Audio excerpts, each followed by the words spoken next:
Esse canal não está aqui para vitimizar os homens. Nós temos força em todos os sentidos.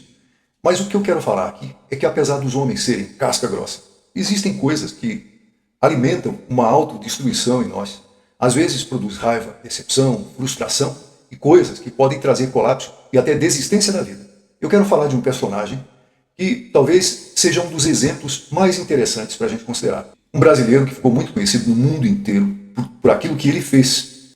É o nosso querido Santos Dumont. Ele perseguiu um objetivo, ele alcançou, mas ele não resistiu quando as coisas fugiram de seu controle. E é a respeito disso que eu quero falar nesse vídeo. E se nós não tomarmos cuidado, apesar da nossa idade, da nossa maturidade, as coisas podem fugir do controle e pode chegar até nós colapso. E isso é muito ruim.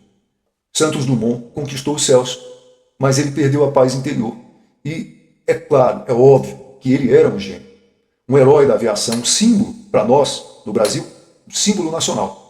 Mas por detrás do charme, da elegância, das invenções, havia um homem que lidava com um peso silencioso. E nesse vídeo nós vamos refletir sobre o que talvez Santos Dumont tenha negligenciado, para que a gente aprenda com isso, para que você aprenda com isso. Esse é o objetivo desse canal. E também é para ver se a gente enxerga se isso pode estar acontecendo com você também. O caso dele é uma história de glória e de dor que vai servir de espelho para a gente. Não é para nós que chegamos aos 40, aos 50, aos 60, aos 70. Hoje, facilmente, se chega aos 70 anos. Então, a pergunta para iniciar esse vídeo é: o que é que eu fiz comigo até aqui? Para a gente falar sobre o Santos Dumont, é interessante dizer que ele andava pela vida como quem voa sobre as nuvens. Ele era leve por fora, mas talvez muito pesado por dentro. Enquanto todo mundo olhava para o céu, maravilhado com os inventos dele, quem é que olhava para o coração daquele cara? Ele foi o homem que fez o mundo olhar para cima. Mas será que alguém olhou para dentro dele? Ele encantava multidões, ele era aplaudido, ovacionado na França, muito admirado no Brasil. Mas por detrás das palmas havia silêncio. Em busca de liberdade nos céus, ele pode ter se perdido na terra. A pergunta é: o que foi que ele deixou para trás em nome da inovação?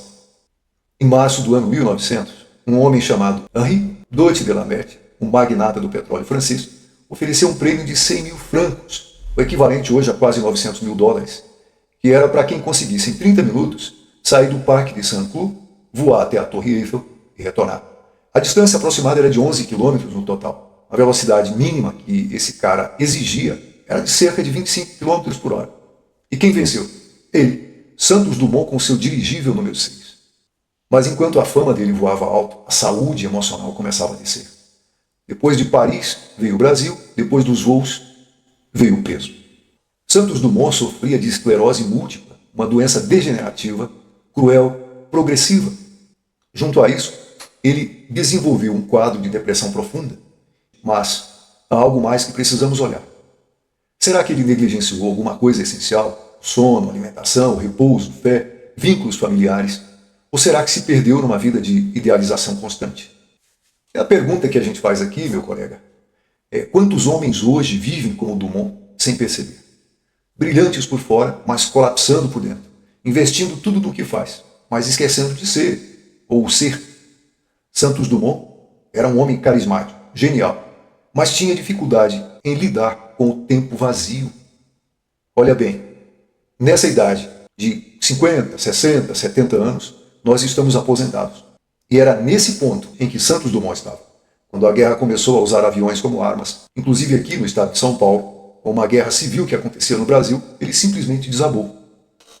Ele tentou voltar para as origens, mas ele não encontrou mais paz. As lembranças daquilo que ele criou e do que perdeu não deixavam mais ele. Em 1932, ele se despediu do mundo, mas a sua história continua ecoando para nós como um alerta. A pergunta é: até onde você está indo em nome da sua identidade profissional? Você está ouvindo os sinais do seu corpo, do seu coração?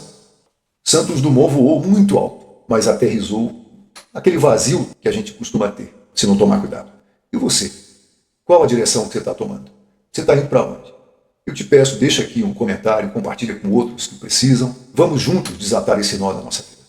Se esse conteúdo fez sentido para você, se inscreva, porque tem muito homem brilhante se perdendo por dentro. E aqui, a gente quer voar alto, mas quer continuar inteiro.